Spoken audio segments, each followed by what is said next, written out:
का गम, कैसी खुशी खड़ी रुके ना एक घड़ी,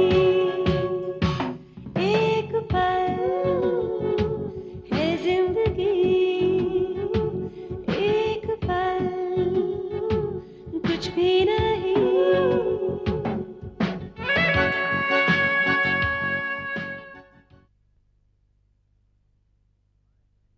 वहाँ ऐसा है कि वो अपने काम में थोड़ी उलझी हुई थी, इसलिए वो नहीं आ पाई। क्या उसे बताया नहीं था कि आज मैं आ रही हूँ?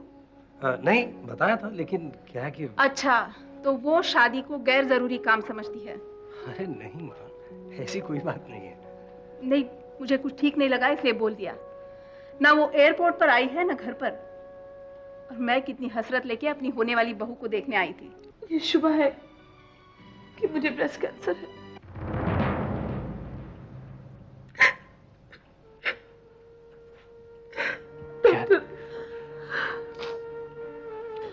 जैसा लम्प ब्रेस्ट कैंसर में होता है ना, वैसा एक लम्प मुझे भी हुआ है। डॉक्टर ने बायोप्सी करने को कहा। तुमने बायोप्सी करवाई? नहीं, मैं बायोप्सी नहीं कराऊंगी। देखो निशी, अगर तुम बायोप्सी नहीं करवाओगी तो फिर पता कैसे चलेगा कि वो लम्प कैंसरस है या नहीं? हस्बैंड वाइफ के मैटर में मत पड़िएगा। मैडम के साथ साथ अब पूरी अदालत तुम हस्बैंड और वाइफ के मैटर में पड़ने वाली है। चलो सुनीता। सुनीता, अगर इस दहलीज के बाहर तुमने पाँव रखा तो वापस लौटना मुश्किल हो जाएगा। मुश्किल तो तुम्हारे लिए होने वाला है बरखुरदार, और तुम अपने इस घुटने के बल रेंगते हुए इसके पास आओगे अदालत से छुटकारा पाने के लिए, समझे? मैं क्यों चुप रहूं? मैंने क्या गलती करी है? तुम तो ऐसे बर्ताव कर रही हो जैसे मैंने बहुत बड़ा गुनाह कर दिया। और तुम्हें सुना, बहुत अच्छी तरह सुना, और मेरा फैसला और पक्का हो गया है कि आइंदा मैं तुम्हारी शक्ल तक देखना नहीं चाहती हूँ। Don't you dare show your face to me again. मैं इन लोगों की बातों पर कैसे यकीन कर लूं? वो भी किसी बड़े नामी पॉलिटिशियन के खिलाफ। क्यों? कमिश्नर, रिपोर्ट तो किसी के भी खिलाफ दर्ज हो सकती है। आपका तो फर्ज बनता है कि आप कार्रवाई करें। हम लोग खुद ही अपने हाथों से कानून के घुटने क्यों तोड़ देते हैं? मैं जानती हूँ कि ये लोग जो बात कर रहे हैं वो बिल्कुल हकीकत है, और मैं उसे लीगली प्रूव कर सकती हूँ। क्या? डिनर के लिए वो लंच से पहले निकल गई थी, लेकिन क्यों? किसी का फोन आया था। किसका? ये तो मैं नहीं जानती हूँ, लेकिन कोई आदमी था।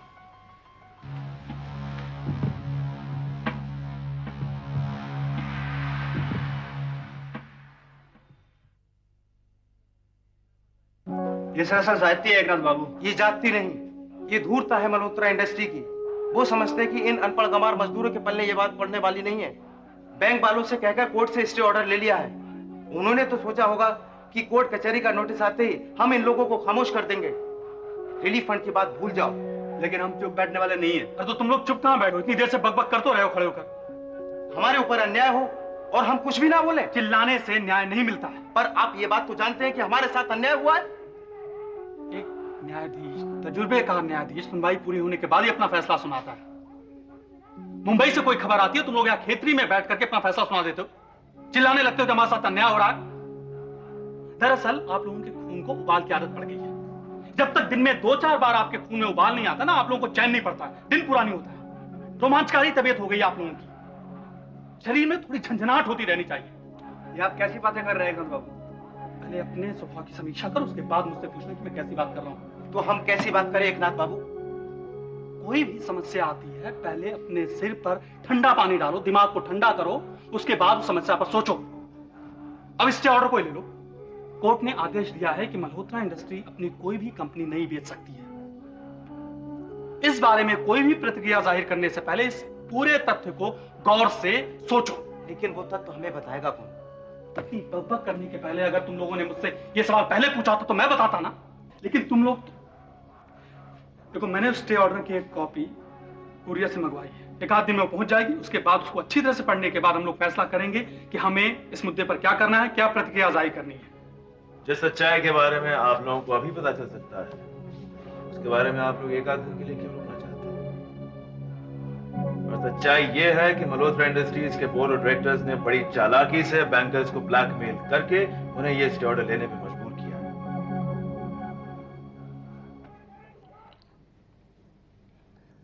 अजी पुरुषोत्तम जी, आपके सिद्धांत और आपके आचार विचार की तो हम भक्ति करते हैं। इस जीवन में अगर आप सा बन गया तो ये जन्म सफल हो जाएगा मेरा।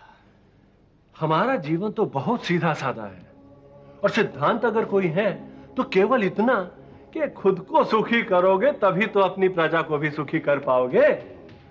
हम उन नेताओं में से नहीं हैं जो मशाल लेकर निकलते हैं लेकिन मशाल से ज्यादा खुद को गर्म कर लेते हैं। मशाल में तो आग कम जलती है पर वो अपना खून ज्यादा जलाते हैं। माथे पर शिकन, चेहरे पर दुख दर्द लेकर कौन सुखी हुआ है? जो खुद सुखी नहीं है वो दूसरे को क्या सुखी करेगा? भाई आदमी का पेट अगर भरा हुआ हो तभी तो वो दान पुण्य की सोचेगा।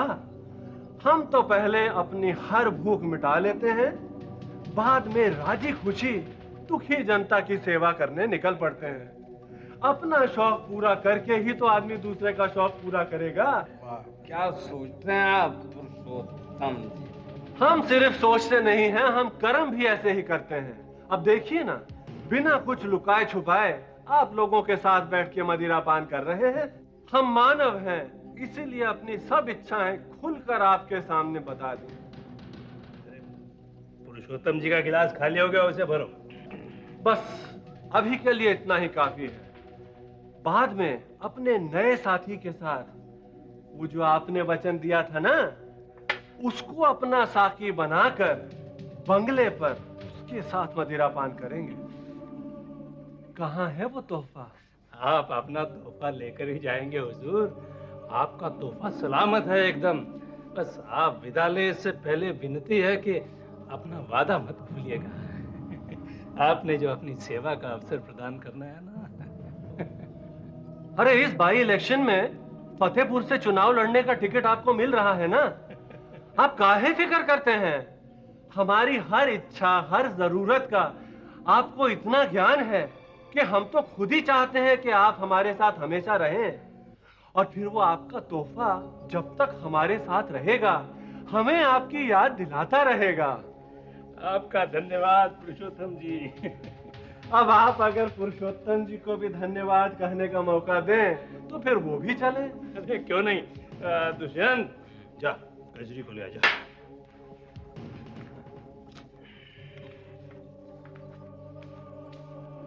कजरी बस यूं समझ लीजिए कि आपकी सेवा करने के लिए ही जन्म लिया था उसने।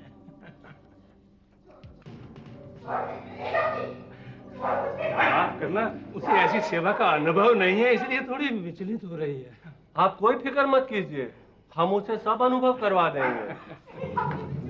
आ गई वो।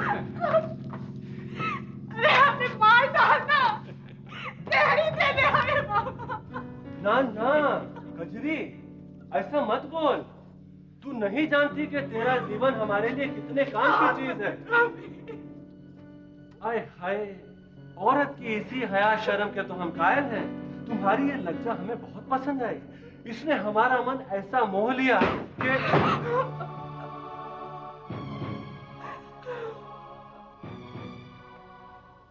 आप लोगों के यूनियन लीडर एकनाथ साहब की खामोशी से जाहिर होता है कि मेरी बात में कितनी सच्चाई है। और एकनाथ, पुराने तजुर्बों को कभी कभी इस्तेमाल में लाना चाहिए। तुम तो मल्होत्रा खानदान को काफी अरसे से जानते हो। जानता तो मैं तुम्हें भी हूं काफी अरसे से, और अपने उसी तजुर्बे के आधार पर मैं ये समझने की कोशिश कर रहा हूं कि तुम यहां खेतरी क्यों आए हो। वजह मजदूर भाई हैं। भाइयों, जब तक आपके एकनाथ बाबू अपने पुराने तजुर्बे मुझ पर आजमाए, मैं आप लोगों को अपना तारुफ दे दूं। मेरा नाम करण सिंह है और मैं मल्होत्रा इंडस्ट्रीज में काफी अरसे तक वाइस चेयरमैन रहा हूं। वहां के बिगड़ते हालात और खराब नीयत से तंग आके मैंने उस कंपनी को छोड़ दिया है और उसके बाद मैंने और मेरे कुछ लोगों ने नई कंपनी खोली है जिसका नाम शायद आप सुन चुके होंगे, भद्रा ग्रुप इंडस्ट्रीज। भद्रा ग्रुप? ये भद्रा ग्रुप वही है ना जिसने मल्होत्रा इंडस्ट्रीज की कई कंपनियां खरीदी हैं? जी हाँ, बिल्कुल, आपने सही फरमाया। और भद्रा ग्रुप में जो लोग मेरे साथ काम करते हैं उनका सीधा ताल्लुक मल्होत्रा इंडस्ट्रीज से। उन लोगों को भी पता चल गया था कि मल्होत्रा इंडस्ट्रीज की बागडोर जिन लोगों के हाथ में है उनसे कंपनी संभलने वाली नहीं है। मल्होत्रा इंडस्ट्रीज ने जो भी कुछ बेचा है उसे हमने खरीदा है, तो एक मायने रिलीफ फंड का जो पैसा आप लोगों को मिलता है वो हमारा है, भद्रा ग्रुप का। तुमसे किसी ने पूछा जो इस बात का खुलासा कर रहे हो तुम यहां पर? देखो, मल्होत्रा इंडस्ट्री से हमारा सीधा ताल्लुक है। वो पैसा कहां से लाते हैं, कैसे लाते हैं, उसमें हमारी कोई भी दिलचस्पी नहीं है। तुम बेवजह यहां बेवजह नहीं है, बहुत बड़ी वजह है एकनाथ कि मैं ये सारी बात इन लोगों के सामने कर रहा हूं। एक तरफ तो स्टे ऑर्डर का हवाला देकर मल्होत्रा इंडस्ट्रीज आप लोगों को रिलीफ फंड देने से बच गई, और दूसरी तरफ आप लोगों पर एक बार फिर से कहर टूटने वाला है। कैसा कहर करण बाबू? क्योंकि हम लोग मल्होत्रा इंडस्ट्रीज की कंपनियों को खरीदते हैं तो खरीदने के पहले उसकी जांच करते हैं। हमारी ये टीम है एक्सपर्ट्स की, और उन लोगों ने ये अंदाजा लगाया है कि जिस केमिकल प्लांट को सरकार ने ताला लगा दिया है वहां के टैंकर्स में अभी गैस मौजूद है, और टैंकर्स फट के गैस लीक होने का वो खौफनाक हादसा दोबारा हो सकता है। देखो, तुम जहर फैला रहे हो मजदूरों के दिमाग में। जहर इस सच्चाई में है कि मल्होत्रा इंडस्ट्रीज को इस बात का पता है, उसके बावजूद कोई एक्शन नहीं ले रहे हैं। करण, तुम यहां से चले जाओ। मुझे सिर्फ आप लोगों को आगाह करना था, तो मैंने कर दिया। जाने से पहले इतना जरूर कहना चाहूंगा कि कभी भी आप लोगों को किसी भी तरह की तकलीफ हो तो भद्रा ग्रुप आप लोगों के साथ है।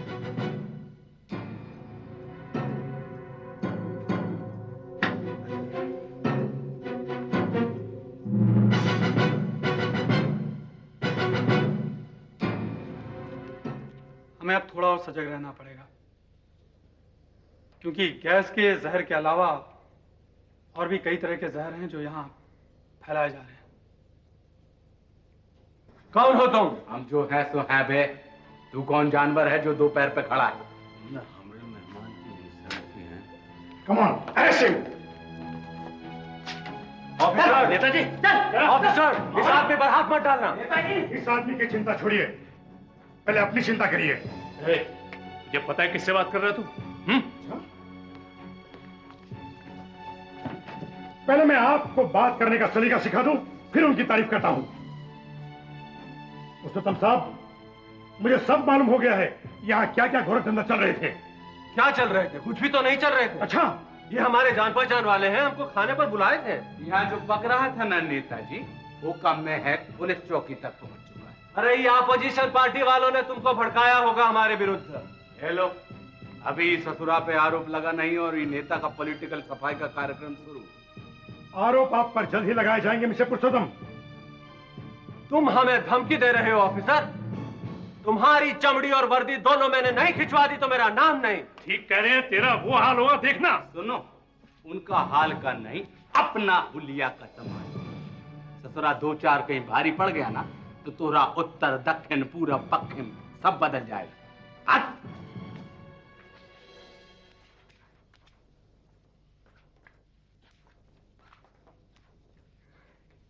बहुत बहुत शुक्रिया साहब।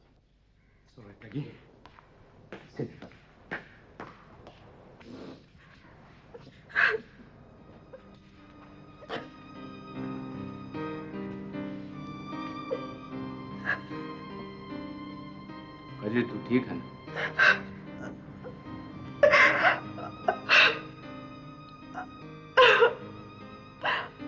आपने हमारे लिए बहुत हमें बचा लिया।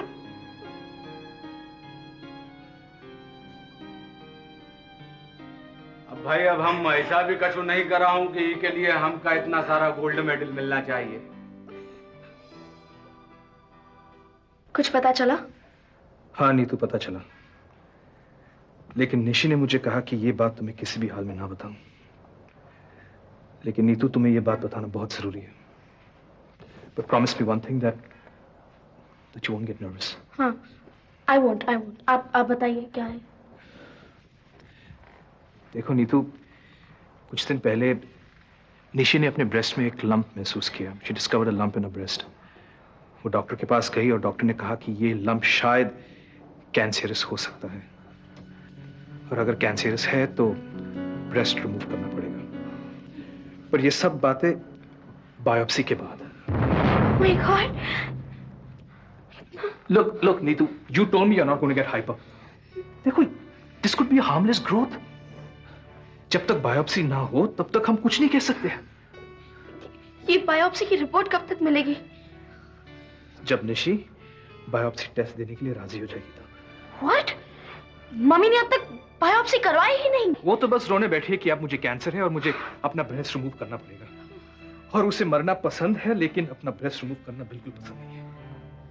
तो अब मम्मी को इस बायोप्सी के लिए तैयार कैसे करवाएं? करवाना ही पड़ेगा नीतू, करवाना ही पड़ेगा। मिस्टर राजीव, अगर मम्मी ने जिद पकड़ ली है तो किसी हालत में वो नहीं मानेंगी। एक रास्ता मुझे नजर आ रहा है। क्या? देखो नीतू, इस वक्त निशी अपना कॉन्फिडेंस खो बैठी है। She has lost complete confidence in herself. हमें उसे मॉरल सपोर्ट देनी पड़ेगी, उसका कॉन्फिडेंस बिल्डअप करना पड़ेगा, तब जाकर शायद वो बायोप्सी टेस्ट देने के लिए राजी हो जाए।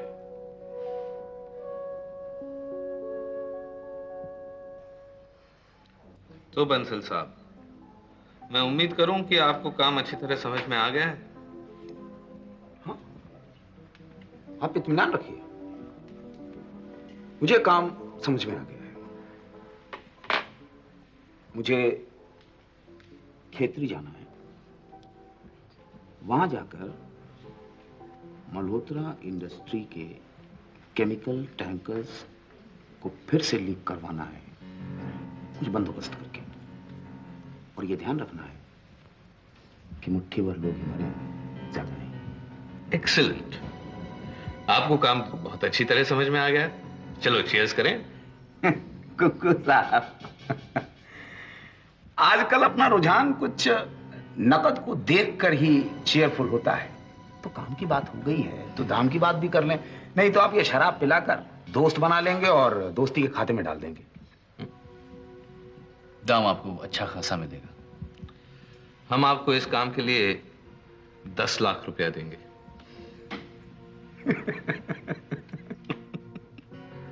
क्या हुआ बंसल साहब, हिनहिना क्यों रहे हैं घोड़े की तरह?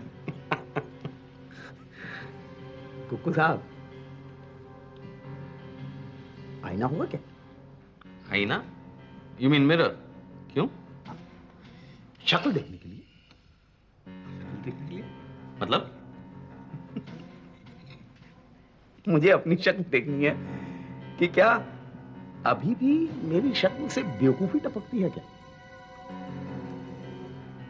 कुकू साहब, आप मुझसे खेतरी में इतना बड़ा कांड करवाना चाहते हैं जिससे आप मल्होत्रा इंडस्ट्रीज पे दबाव डालकर लगभग 1000 करोड़ का मुनाफा कमाएंगे, और उसके एवज में मुझे ये 10 लाख का टुकड़ा फेंक रहे हैं। नहीं, इतना बड़ा जोखिम नहीं, मैं चलता हूं। बंसल साहब, इतनी जल्दी क्या? चलिए, आपको भद्रा ग्रुप में 10% की पार्टनरशिप देते हैं, मंजूर है? मंजूर है। सुनील साहब, आपकी बात मुझे एकदम समझ में आ जाती है। अच्छा, तो बस एक काम कीजिएगा, ये काम चुपचाप होना चाहिए, खेतरी में भी किसी को पता नहीं चलना चाहिए, समझ गए? हाँ, किसी को नहीं, मतलब किसी को भी नहीं। किसी को नहीं? किसी को नहीं। अच्छा, यहाँ टेबल पे कितने लोग हैं? कितने लोग? गिनिए। 3। 3, मतलब ये राज हम तीनों के बीच में। हाँ, इत्मीनान रखिए, मैं चलता हूं।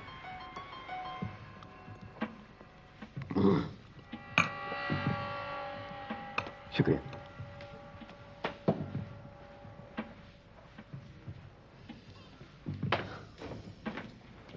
सुनील, ये तुमने क्या कह दिया? उसे 10% की पार्टनरशिप दे दी? दे कहां दी है, अभी तो सिर्फ कहा है, और कहने को तो आदमी कुछ भी कहता है। खेतरी का काम खत्म और बंसल